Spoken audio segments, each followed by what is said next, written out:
Salam Bapak Ibu Saudara-saudari yang diberkati Tuhan. Berjumpa kembali dalam sarapan rohani STT Paulus Jakarta bersama saya EN Gerson, mahasiswa semester 6. Pagi hari ini kita akan menikmati sarapan rohani secara bersama-sama melalui perenungan firman Tuhan.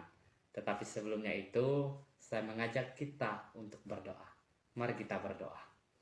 Bapa kami dalam kerajaan surga, pada pagi hari ini ya Tuhan, kami rindu mendengarkan suara-Mu ya Tuhan. Berkati firman Tuhan yang akan kami dengar secara bersama-sama, biarlah boleh menjadi kekuatan rema dalam kehidupan kami, dan mampukan kami dengan kuasa Roh Kudus, agar kami mampu melakukan firman Tuhan pada saat ini yang kami renungkan secara bersama-sama. Berfirmanlah Tuhan, karena kami siap mendengarkannya. Haleluya, amin.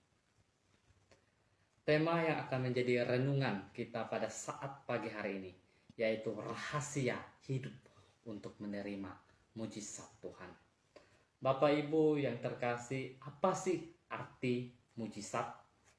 Mujizat adalah sesuatu yang terjadi di luar apa yang dijangkau dengan pikiran manusia, yang dipercayai sebagai suatu hal yang supranatural yang berasal dari Tuhan. Apa rahasia hidup untuk menerima mujizat Tuhan? Kebenaran yang pertama, yaitu hidup takut akan Tuhan. Kita bisa membaca firman Tuhan dalam Mazmur 112 ayat 1 hingga ayat yang kedua. Saya akan bacakan bagi kita semua. Mari kita buka Alkitab kita.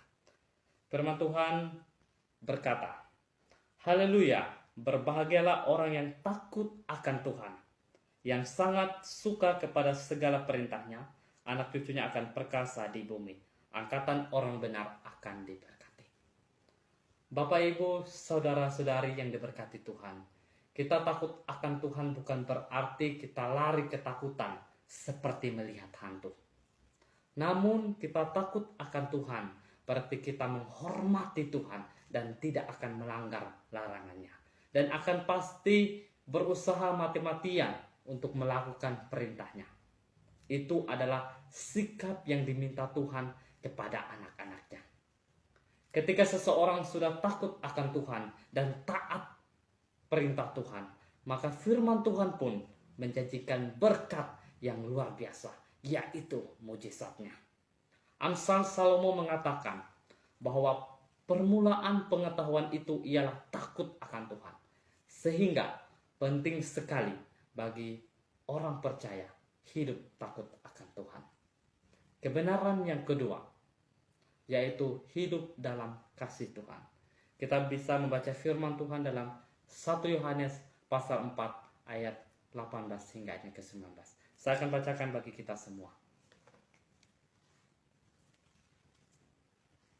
Firman Tuhan berkata, di dalam kasih tidak ada ketakutan. Kasih yang sempurna melenyapkan ketakutan, sebab ketakutan mengandung hukuman, dan barang siapa takut, ia tidak sempurna di dalam kasih. Kita mengasihi karena Allah lebih dahulu mengasihi kita.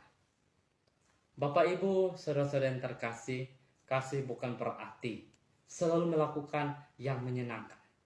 Namun kata kasih ini selalu melakukan yang terbaik.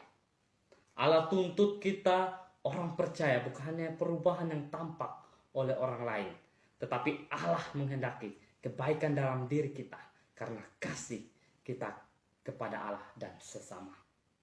Seperti Kristus memberikan pengorbanan untuk keselamatan kita karena kasihnya kepada Bapaknya dan kita umat pilihannya. Kasih agape yaitu kasih Tuhan yang sempurna. Kasih yang tidak berdasarkan kepada kepentingan sendiri. Tidak tergantung pada situasi atau keadaan yang berubah-ubah.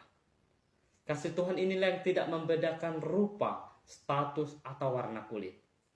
Untuk itulah, Yesus rela datang ke dunia dan mati di kayu salib, supaya kasih Allah dapat dinyatakan kepada kita dan dicurahkan ke dalam hati kita.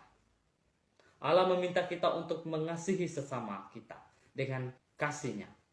Bagaimana caranya kita menunjukkan kasih Kristus? Yaitu berbuat baik kepada siapa saja. Bagaimana juga kita harus menerima orang itu apa adanya dan memiliki perkataan yang penuh kasih. Kebenaran yang ketiga, bagaimana rahasia hidup untuk menerima mujizat Tuhan, yaitu hidup dalam keteguhan hati kepada Tuhan. Kita bisa memperhatikan firman Tuhan dalam Ulangan pasal 31 ayat 6. Saya akan bacakan Bapak Ibu kepada kita saat ini. Firman Tuhan berkata, "Kuatkan dan teguhkanlah hatimu, jangan takut dan jangan gemetar, karena mereka, sebab Tuhan Allahmu, Dialah yang berjalan menyertai engkau. Ia tidak akan membiarkan engkau dan tidak akan meninggalkan engkau." Bapak Ibu yang diberkati Tuhan, keteguhan hati merupakan obat penawar yang ampuh melawan ketakutan yang menggelisahkan saat kita mendengar kabar-kabar celaka. Kita harus menjaga pikiran kita supaya tetap tenang dan menjaga diri kita supaya tetap menguasai segala pikiran kita. Kehendak-kehendak kita harus diserahkan kepada kehendak Allah yang kudus.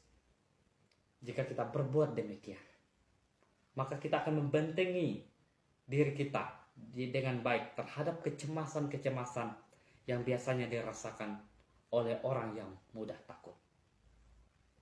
Percaya kepada Tuhan merupakan cara yang terbaik dan paling pasti untuk menetapkan dan meneguhkan hati kita dengan iman kita. Harus menancapkan jangkar pada janji Allah, pada firman Allah, dan dengan demikian kembali kepadanya serta berdiam di dalam sebagai tempat peristirahatan kita.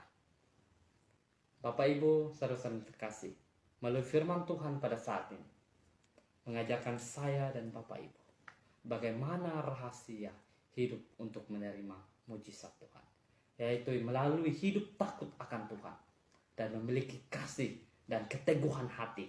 Sebab itulah yang harus kita kerjakan sebagai orang yang percaya kepada Tuhan.